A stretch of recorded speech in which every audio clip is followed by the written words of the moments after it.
ಹೌದು, ನಮಗೆ ಒಂಥರ ಇದು ಫಸ್ಟ್ ಆಫ್ ಆಲ್ ನಮಸ್ಕಾರ ಎಲ್ಲರಿಗೂ. Thank you very much for coming at such short notice. ಒಂಥರ ಅಷ್ಟು ಈಸಿ ಅಲ್ಲ. ನಾವು 3 ಗಂಟೆಗೆ ಹೇಳಿದ್ವಿ ನಿಮಗೆ, ಅಥವಾ 2 ಗಂಟೆ ಹಂಗೆ ಹೇಳಿದ್ವಿ ನಾವು. ಸಡನ್ನಾಗಿ ನೀವು ಬಂದಿದ್ದೀರಾ ಅಂತಂದರೆ ನಿಮಗೂ ಎಷ್ಟು ಇಂಟ್ರೆಸ್ಟ್ ಇದೆ, ಬರೀ ಚುನಾವಣೆಯಲ್ಲಿ ಮಾತ್ರನೇ ಅಲ್ಲ, ಕ್ರಿಕೆಟ್ ಯಾವ ಥರ ಮುಂದೆ ಹೋಗಬೇಕು ಅಂತ ನಿಮಗೂ ಎಷ್ಟು ಇಂಟ್ರೆಸ್ಟ್ ಇದೆ ಅಂತ ತೋರಿಸ್ತಾ ಇದೆ ಇದರಲ್ಲಿ. ಸೊ ಅದಕ್ಕೋಸ್ಕರ thank you very much for that. And ಅದೇ ನಮ್ಗೆ ಗೊತ್ತಾಯಿತು ಇವತ್ತು, ಯಾವಾಗ ಬೆಳಗ್ಗೆ ನಮಗೆ ಗೊತ್ತಾಯಿತು ಈ ಥರ ಚುನಾವಣೆನ ಮುಂದೂಡಲಾಗಿದೆ ಅಂತ ಹೇಳಿದಾಗ ನಮ್ಗೊಂಥರ ಶಾಕ್ ಆಯಿತು. It was shocking to hear. ನಾನು ಅದಕ್ಕೆ I am just using that word, shocking to hear that the elections has been postponed, deferred ಅಂತ ಹೇಳಿರೋದು 30th of December ತನಕ. ಸೊ ನಮಗೆ ಏನು ರೀಸನ್ನು ಅಂತ ಗೊತ್ತಾಗ್ತಾ ಇಲ್ಲ ಎಕ್ಸಾಕ್ಟಾಗಿ. ಯಾಕಂದರೆ ನಾವು ಮಾತಾಡಿದ್ದೀವಿ ಎಲೆಕ್ಷನ್ ಕಮಿಷನ್ ಹತ್ರ, ಎಲೆಕ್ಷನ್ ಆಫೀಸರ್ ಹತ್ರ ಮಾತಾಡಿದ್ದೀವಿ ನಾವು, ಸೇಯಿಂಗ್ ದ್ಯಾಟ್ ನಮಗೆ ಯಾವುದೇ ಆದಂಥ ತೊಂದರೆ ಇಲ್ಲ, ಎಲೆಕ್ಷನ್ಸ್ ನೀವು 30 ಇಟ್ಕೊಳ್ಳಿ, ಯಾವುದೇ ಆದ ತೊಂದರೆ ಇಲ್ಲ ನಮಗೆ. ಹಾಗೆ ನಾವು ಎಲ್ಲ ನಾಮಿನೇಷನ್ಸ್ ಫೈಲ್ ಮಾಡಿದ್ದೀವಿ, ನೀವು ಕ್ಯಾಲೆಂಡರ್ ಆಫ್ ಇವೆಂಟ್ಸ್ನ ನೀವು ಪಬ್ಲಿಷ್ ಮಾಡಿದ್ದೀರಾ, ಎಲ್ಲರೂ ಕಳಿಸಿದ್ದೀರಾ. ಅಫ್ಕೋರ್ಸ್ ಟೆಕ್ನಿಕಾಲಿಟೀಸ್ನ ನಾನು ನಮ್ಮ ವಿನಯ್ ಮೃತ್ಯುಂಜಯಗೆ ಬಿಡ್ತೀನಿ ಮಾತಾಡೋದಕ್ಕೆ ಅದ್ರ ಬಗ್ಗೆ. ಬಟ್ ನನ್ನ ಒಂದು ನನಗೆ ಬೇಜಾರಾಗ್ತಿರೋದು ಏನು ಅಂತಂದರೆ, ಈ ಥರ ಮುಂದೂಡ್ತಾನೆ ಇದ್ದರೆ ಎಲೆಕ್ಷನ್ಸು, ಕ್ರಿಕೆಟ್ ಅದರದ್ದು ಕ್ರಿಕೆಟ್ ಹಣೆ ಬರ ಏನಾಗಬೇಕು ಅಂತ ನನ್ನ ಒಂದು ಪ್ರಶ್ನೆ. So that's a big question. Cricket ನಾವು ಮಾತಾಡ್ತಾನೆ ಇದ್ದೀವಿ, it's taken a back seat ಅಂತ ಮಾತಾಡ್ತಾ ಇದ್ದೀವಿ. ಮತ್ತು KSCA ನಿಮಗೆಲ್ಲರಿಗೂ ತಿಳಿದಂಗೆ ಲಾಸ್ಟ್ 50 ವರ್ಷ ಹೇಳಬೇಕು ಅಂತಂದರೆ it's always led by a cricketer as a president lead ಮಾಡ್ತಾ ಇರ್ತಾರೆ. KSCAನ ಮಾಡ್ತಾ ಇದ್ದಾರೆ, ಮಾಡ್ತಾ ಇದ್ರು. ಬಟ್ ಇವಾಗ ದಟ್ ಲೆಗಸಿ, ಅವನ ಲೆಗಸಿ ಇತ್ತು ನಮ್ಮದು KSCA ಅನ್ನೋದು. ಆ ಲೆಗಸಿ ಈಸ್ ಅಟ್ ರಿಸ್ಕ್ ಅಂತ ಹೇಳಕ್ಕೆ ಇಷ್ಟಪಡ್ತೀನಿ. ಯಾಕೆ ಅಂತಂದರೆ ನಾವು ನೋಡಿದ್ದೀವಿ, ಕ್ಯಾಪ್ಟನ್ ತಿಮ್ಮಪ್ಪಯ್ಯ ಇದ್ದರು, ರೋಜಾ ಬಿನ್ನಿ ಇದ್ದರು, ರಾಮ್ ಪ್ರಸಾದ್ ಇದ್ದರು, ಅನಿಲ್ ಕುಂಬ್ಳೆ ಅವರಿದ್ದರು, ಅಶೋಕ್ ಆನಂದ್ ಅವರಿದ್ದರು, ಹಾಗೆ ಸಂಜಯ್ ದೇಸಾಯಿ ಮತ್ತು ರಘುರಾಮ್ ಭಟ್, ಇವರೆಲ್ಲ ಕ್ರಿಕೆಟರ್ಸು. ಅವರು ಪ್ರೆಸಿಡೆಂಟ್ ಆಗಿ ಮುಂದೆ ತೊಗೊಂಡು ಹೋಗ್ತಾ ಇದ್ದು ಕರ್ನಾಟಕ ಸ್ಟೇಟ್ ಕ್ರಿಕೆಟ್ ಅಸೋಸಿಯೇಷನ್ನ. ಇವಾಗ ಅದು ರಿಸ್ಕ್ನಲ್ಲಿದೆ. ಯಾಕೆ ಅಂದರೆ ಆ ನಾನ್ ಕ್ರಿಕೆಟರ್ನ ಫೀಲ್ಡ್ ಮಾಡ್ತಾ ಇದ್ದಾರೆ ಒಂದು ಕ್ರಿಕೆಟರ್ ಎಗೇನ್ಸ್ಟ್ ಅಂತ ಹೇಳಿದ್ರೆ, ಆ ಲೆಗಸಿ ಏನಿದೆಯೋ ಕರ್ನಾಟಕ ಸ್ಟೇಟ್ ಕ್ರಿಕೆಟ್ ಅಸೋಸಿಯೇಷನ್ದು, ಅದು ಇಟ್ ಈಸ್ ಅಟ್ ರಿಸ್ಕ್ ಅಂತ ಹೇಳಕ್ಕೆ ಇಷ್ಟಪಡ್ತೀನಿ. ಹಾಗೆ ಹೇಳ್ತಾನೆ, ಇದು ಬೇರೆಯವ್ರು ಇನ್ಯಾರೂ ಇಲ್ಲ, ನಮಗೆ ಗೊತ್ತು ಯಾರು ಮಾಡಿಸ್ತಾ ಇದ್ದಾರೆ ಅಂತ. ಇದು ಅದೆಲ್ಲ ಹಿಂದೆ ನಿಂತ್ಕೊಂಡು ನಮ್ಮ ಕ್ರಿಕೆಟರ್ನೇ ಒಂದು ಸತಿ ಬ್ರಿಜೇಶ್ ಪಟೇಲ್ ಅವರೇ ಈ ಒಂದು ಮಾತು ಹೇಳಿದರು, ಕ್ರಿಕೆಟರ್ ಮುಂದೆ ಇರಬೇಕು ಯಾವಾಗಲೂ, ಕ್ರಿಕೆಟರು ಬಂದ್ಬಿಟ್ಟು ಸ್ಟೇಡಿಯಂನ ಅಥವಾ ಅಸೋಸಿಯೇಷನ್ ನಡೆಸಬೇಕು ಅಂತ ಅವ್ರು ಹೇಳಿದ್ದನ್ನು ಇವತ್ತು ಆ ಮಾತಿಗೆ ಅವ್ರ ಮಾತಿಗೆ ಅವ್ರು ಮರ್ಯಾದೆ ಕೊಡ್ತಾ ಇಲ್ಲ ಅಂತ. ಅದನ್ನು ನಾನು ಒಂಥರ ಯೋಚನೆ ಮಾಡ್ತಾ ಇದ್ರೆ ತುಂಬ ಬೇಜಾರಾಗುತ್ತೆ. ನಾನು ಮುಂಚೆನೂ ಹೇಳಿದ್ದೀನಿ, ಅದೇನು ರೆಸ್ಪೆಕ್ಟ್ ಇತ್ತು ಅವ್ರಿಗೆ ಅದಿನ್ನೂ ಸಿಕ್ಕಾಪಟ್ಟೆ ಕಡಿಮೆ ಆಗಿದೆ. ಬಟ್ ಯಾಕೆ ಮಾಡ್ತಾ ಇದ್ದಾರೆ ಈ ಥರ? ನಮಗಂತೂ ಏನು ಪ್ರಾಬ್ಲಮ್ ಇರಲಿಲ್ಲ ಚುನಾವಣೆ ಬಗ್ಗೆ.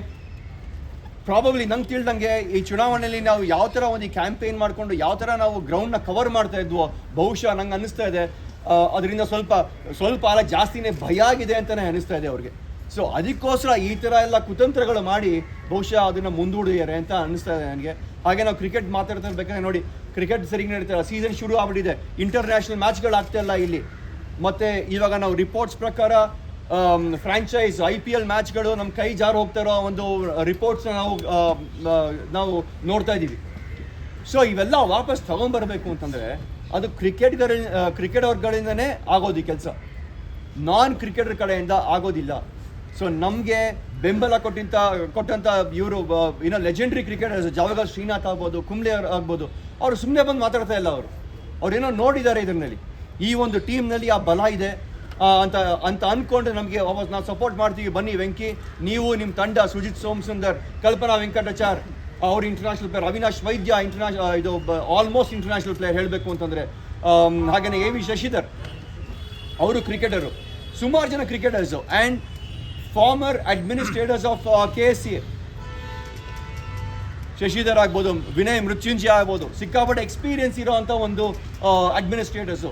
ಇವರೆಲ್ಲ ಸೇರಿ ಈ ಒಂದು ತಂಡಕ್ಕೆ ನಮ್ಮ ಹತ್ರ ಯಾವುದೇ ಆದಂಥ ಒಂದು ಅಪೋಸಿಷನ್ ಇಲ್ಲ ಅನ್ನೋ ಒಂದು ಕಾರಣದಿಂದ ನಂಗೆ ತಿಳಿದಂಗೆ ಭಯಪಟ್ಟು ಅವರು ಅಪೋಸಿಂಗ್ ಪ್ಯಾನಲ್ ಭಯಪಟ್ಟು ಈ ಥರ ಒಂದು ನಿರ್ಧಾರನ ಮಾಡ್ತಾ ಇದ್ದಾರೆ, ಒಂದು ಕುತಂತ್ರನ ಮಾಡ್ತಾ ಇದ್ದಾರೆ ಅಂತ ಹೇಳಿದ್ರೆ ತಪ್ಪಾಗೋದಿಲ್ಲ. ಅಸೋಸಿಯೇಷನ್ದು ಅದು ರಿಸ್ಕ್ನಲ್ಲಿದೆ ಇವಾಗ ಸದ್ಯಕ್ಕೆ. ಬೈ ಫೀಲ್ಡಿಂಗ್ ಸಂಬಡಿ ಎಲ್ಸ್ ನಂಗೆ ತಿಳಿದಂಗೆ ಅಗೇನ್ಸ್ಟ್ ಕ್ರಿಕೆಟರ್. ಅಲ್ಲ ಈಗ ಅವರು ಚುನಾವಣೆ ಮುಂದಿರೋ ಕಾರಣ ಅಂತ ಹೇಳಿದ್ರೆ ಕೋರ್ಟ್ ನಲ್ಲಿ ಇದೆ ಮ್ಯಾಟ್ರ್, ಯಾಕೆ ಸ್ಟೇ ಸಿಕ್ಕಿದೆ ಅದಕ್ಕೋಸ್ಕರ ನಾವು ಮುಂದೂಡ್ತಾ ಇದ್ದೇವೆ ಅಂತ ಹೇಳೋದು. ಹೀಗಾಗಿ ಅವ್ರು ಹೇಳೋದು ನಾವು ಚುನಾವಣೆ ನಡೆಸಿದ್ರೆ ಡೇಂಜರ್ ಆಗುತ್ತೆ, ಯಾಕಂದ್ರೆ ಗೊಂದಲ ನೋಡಿ ನಡೆಸಲಿಕ್ಕೆ ಆಗಲ್ಲ ಅಂತ ಅವ್ರು ಕ್ಲಿಯರ್ ಕಟ್ ಆಗಿ ಹೇಳ್ತಾ ಇದ್ದಾರೆ ಸರ್. ಚುನಾವಣಾಧಿಕಾರಿಗಳಿದ್ದಾರೆ, ಯಾರು ಹೇಳಿದ್ದಾರೆ? ಇದು ನಮ್ಮ ಬಸವರಾಜ್ ಅವರು ಅಧ್ಯಕ್ಷ ಸಿಒ ಇದಾರಲ್ಲ, ಅವರು ಚುನಾವಣೆ ನಡೆಸ್ತಾರಲ್ಲ, ಅವರೇ ಹೇಳಿದ್ದು. ಅವರೇ ಅಂತ ಹೇಳಿದ್ರು. ಅವ್ರೀಗ ಕೋರ್ಟ್ ಅಲ್ಲಿ ಇದೆಯಲ್ಲ ಮ್ಯಾಟ್ರ್, ನೋಟಿಸ್ ಬೋರ್ಡ್ ಅಲ್ಲಿ ಹಾಕಿದ ಲೆಟರ್ ಅದೇ ನೋಡಿದ್ದಾರೆ ಸ್ಟೇ ಇದೆ ಅಂತ. ಇಲ್ಲ ಸರ್, ನೋಟಿಸ್ ಬೋರ್ಡ್ ಅಲ್ಲಿ ನೋಡಿ ಅವರೇ ಸೈನ್ ಮಾಡಿ ಹಾಕಿದ್ದಾರೆ. ಎಲ್ಲಿ ಹೇಳಿದ್ದಾರೆ ಅವರು ಇದು ಕೋರ್ಟ್ ಇಂದ ಸ್ಟೇ ಇದೆ ಅಂತ? ಎಲ್ಲೂ ಹೇಳಿಲ್ಲ. ಆರ್ಡರಿಂಗ್ ಸ್ಟೇ ಏನು ಇಲ್ಲ, ಅವ್ರೇನ್ ಹೇಳಿದ್ದಾರೆ ವಿತ್ ಯರ್ ಪರ್ಮಿಷನ್ ಬಗ್ಗೆ ಅವ್ರೇನ್ ಹೇಳಿದ್ದಾರೆ ಪತ್ರ, ಅವ್ರು ಏನ್ ನೋಟಿಸ್ ಬೋರ್ಡ್ ಅಲ್ಲಿ ಹಾಕಿದ್ದಾರೆ ನೋಡಿ ಅದನ್ನ ಸ್ವಲ್ಪ. ಅವ್ರೇನ್ ಹೇಳ್ತಾ ಇದ್ದಾರೆ ಅದನ್ನ ಹೇಳ್ತೀನಿ, ಮುಗಿಸ್ಬಿಡ್ತೀನಿ ನಾನು, ಆಮೇಲೆ ನಿಮ್ಮ ಪ್ರಶ್ನೆ ಇದ್ರೆ ಕೇಳಿ. 14ನೇ ತಾರೀಕು ಮ್ಯಾನೇಜಿಂಗ್ ಕಮಿಟಿಗೆ ಒಂದು ಲೆಟರ್ ಕೊಟ್ಟಿದ್ದಾರೆ, ಏನೂ ಉತ್ತರ ಬಂದಿಲ್ಲ. ಮತ್ತೆ 15ನೇ ತಾರೀಕು ಒಂದು ಪತ್ರ ಕೊಟ್ಟಿದ್ದಾರೆ ಮ್ಯಾನೇಜಿಂಗ್ ಕಮಿಟಿಗೆ, ಏನೂ ಉತ್ತರ ಬಂದಿಲ್ಲ. 17ನೇ ತಾರೀಕು ಬೆಳಗ್ಗೆ, ಇವತ್ತು ಬೆಳಗ್ಗೆ 10:30 CEO ಅವ್ರಿಗೂ ಅವ್ರು ಕೊಟ್ಟಿರೋಂಥ ಪತ್ರಕ್ಕೆ ಉತ್ತರ ಕೊಟ್ಟಿದ್ದಾರೆ. ಅವ್ರು ಕೊಟ್ಟಿರೋ ಪತ್ರ ಯಾರಿಗೆ? Acting honorary president, acting honorary secretary, joint secretary ಕೊಟ್ಟಿರೋ ಪತ್ರ. ನಮ್ಮ ಬೈಲಾಸಲ್ಲಿ ಆ್ಯಕ್ಟಿಂಗ್ ಪ್ರೆಸಿಡೆಂಟ್, ಆ್ಯಕ್ಟಿಂಗ್ ಸೆಕ್ರೆಟ್ರಿಗೆ ಅವಕಾಶನೇ ಇಲ್ಲ. ಯಾರು ಇವ್ರಿಗೆ ಆ್ಯಕ್ಟಿಂಗ್ ಪ್ರೆಸಿಡೆಂಟ್ ಮಾಡಿರೋದು, ಯಾರು ಇವ್ರಿಗೆ ಆ್ಯಕ್ಟಿಂಗ್ ಸೆಕ್ರೆಟ್ರಿ ಮಾಡಿರೋ? ಇಷ್ಟ ಬಂದಂಗೆ ಮಾಡೋಕ್ಕಾಗುತ್ತೆ ಅವ್ರಿಗೆ? ಅವ್ರು ಕೊಟ್ಟಿರೋ ಪ್ರಶ್ನೆಗೆ ಉತ್ತರ ಕೊಟ್ಟಿರೋ CEO ಅವರು. CEO ಅವ್ರು ಏನು ಹೇಳ್ತಾ ಇದ್ದಾರೆ, ನಾನು 14-15 ಪತ್ರ ಕೊಟ್ಟಿದ್ದೆ, 17ನೇ ತಾರೀಕು ಇವತ್ತು ಉತ್ತರ ಕೊಟ್ಟಿದ್ದಾರೆ. ಉತ್ತರ ನಾನು ಕೂಲಂಕುಷವಾಗಿ ನೋಡಿದ್ದೀನಿ. ಸಾಕಷ್ಟು ಗೊಂದಲಗಳಿದೆ ಸದಸ್ಯರುಗಳಲ್ಲಿ, ನೀವು ಗೊಂದಲಗಳನ್ನು ನಿವಾರಣೆ ಮಾಡಿ, ಆ ಗೊಂದಲಗಳ ನಿವಾರಣೆ ಆದಮೇಲೆ ನಾನು ಚುನಾವಣೆ ನಡೆಸ್ತೀನಿ ಅಂತ ಹೇಳಿರೋದು. ದಯವಿಟ್ಟು ನೋಡಿ, ಅಲ್ಲೇ ಹಾಕಿದ್ದಾರೆ ನೋಟಿಸ್ ಬೋರ್ಡಲ್ಲಿ. ಯಾವುದೇ ಕೋರ್ಟಿಂದ ಆಗಲಿ ಯಾವುದೇ ರೀತಿ ಆದೇಶ ಇಲ್ಲ, ಚುನಾವಣೆ ಮುಂದೂಡಿಕೆ ಮಾಡಬೇಕು ಅನ್ನೋದು ಯಾವುದೇ ರೀತಿ ಆದೇಶ ಇಲ್ಲ. ಇದೇನು ಚುನಾವಣೆ